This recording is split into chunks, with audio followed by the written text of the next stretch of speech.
안녕하십니까. 경기도 공정특별사법경찰단장 김용수입니다. 온라인은 물론 지상복합 아파트나 도심지 카페거리의 의류 매장과 골프용품 판매장 등에서 해외 명품 위조 상품만 일명 짝퉁을 팔아온 판매업자에 대한 수사 결과를 설명드리겠습니다.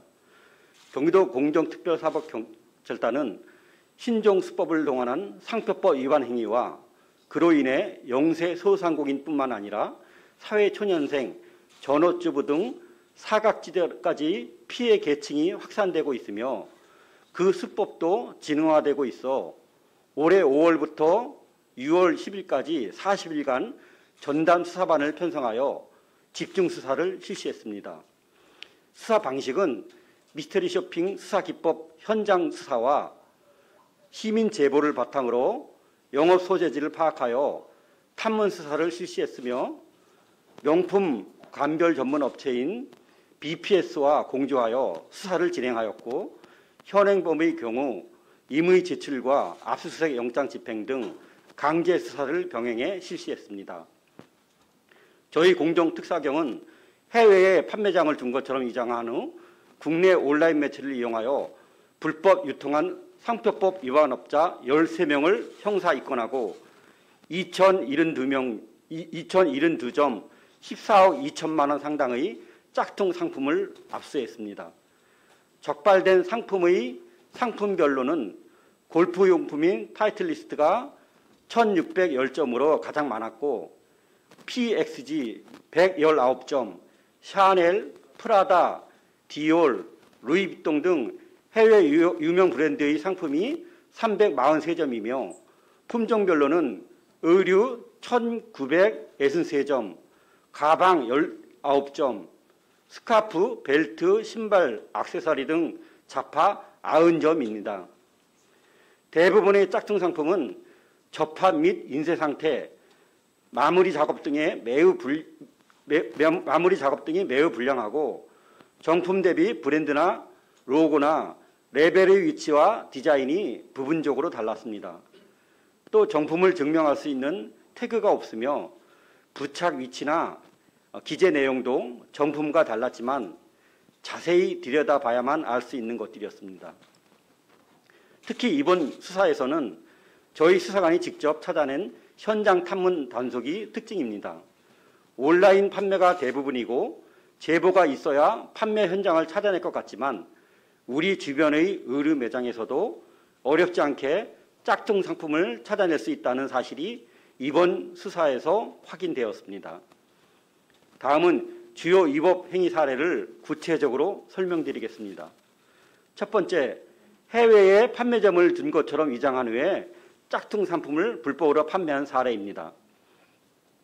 피의자 A는 온라인 골프 의류 쇼핑몰을 운영하면서 단속망을 피하기 위해 홍콩에 판매점을 둔 것처럼 위장한 후에 타이틀리스트 상품을 모조한 골프 재킷, 티셔츠, 바지, 모자 등 국내 온라인상에서 취급하면서 가격 레벨이 없고 상표 사이즈를 모조한 골프 의류 등 짝퉁 상품을 1,491명에게 10억 5천만 원에 상담 판매하였습니다.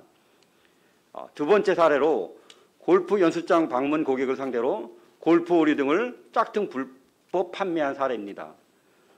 피의자 B는 의류 도매업 사업자 등록을 한 후에 골프 연습장을 이용하는 고객을 대상으로 서울 동대문 상가 근처 길거리 천막 노점에서 구입한 저가 의류, 자파 등을 유명 골프 의류 상표인 타이틀리스트, PXG, 마크앤로나, 말번 골프 제품을 모조하여 348점을 판매했습니다.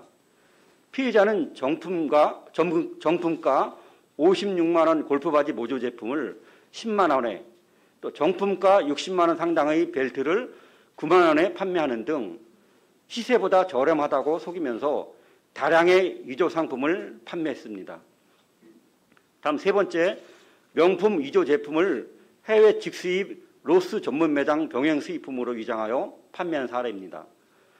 피의자 C는 용인시 처인구의 카페거리 인근에서 의류 매장을 운영하면서 홍보 전단의 제품 생산 과정에서 불량을 예상해 여별로 제작한 로스 전문 수입 의류 매장이라 거짓 홍보했으며 서울 동대문 길거리 저가 상품을 구입해 유명 브랜드인 몽클레어, 세인트로랑, 그다음에 루이비통, 구찌, 샤넬 등의 가짜 레벨을 부착하여 해외 즉시 상품으로 둔갑시킨 후에 정품 시세의 50%에서 70% 가격으로 판매했으며 시세보다 저렴하다고 현금 결제를 유도하는 수법으로 세금까지 탈루했습니다.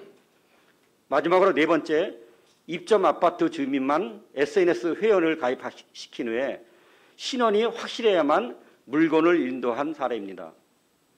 피의자는 주상복합 아파트에서 일반 의류 판매업을 운영하면서 모조한 라벨을 부착한 짝퉁 상품인 샤넬, 크리스찬 디올, 구찌, 그다음에 의류와 PXG 벨트 등 스카프 등을 불법 판매했습니다. 이 과정에서 해당 아파트 주민만 비공개 온라인 커뮤니티에 가입토록 해서 주문을 받은 뒤에 서울 동대문에서 물건을 공급받으면서도 해외에서 들여오는 척 시간을 끌었습니다. 이 피의자는 고객의 신고 여부 등 동태를 살핀 후에 1개월이 지나서야 물건을 건네주는 등 단속을 피하기 위해 치밀한 수법으로 정품가 775만 원 상당의 짝퉁을 49만 원에 판매하기도 했습니다. 이번 수사에서 검거한 13명에 대해서는 신속히 수사를 진행한 후에 압수물과 함께 검찰의 기소 의견으로 송치할 계획입니다. 상품권, 전용 사용권을 침해하면 상표법에 따라 7년 이하의 징역 또는 1억 원 이하의 벌금 처벌을 받게 됩니다. 이번 수사 결과에서 드러났듯이 최근 신종수법을 동원해 진화하고 있는 상표법 위반 현장의 실태를 파악할 수 있었습니다. 의류, 가방, 액세서리 등 해외 유명 제품의 시가에 비해 현저하게 저렴한 경우에는 반드시 해당 정품 업체인지 홈페이지에서 확인하시고 등록 상표인지 확인하신 다음에 불법 짝퉁 상품 구매로 피해를 입은 경우에는 저희 경기도 공정특사경으로 신고 제보해 주시길 당부드립니다. 불법 짝퉁 상품을 근절하기 위한 경기도의 노력은 앞으로도 계속됩니다. 저희 공정특별수사 경찰단은 불법 짝퉁 상품에 대한 전방위적인 집중수사 역량을 강화하여 공정한 세상을 만드는 일에 최선을 다하겠습니다. 이상으로 불법 짝퉁 상품 판매에 대한 수사 결과 브리핑을 마치겠습니다. 감사합니다.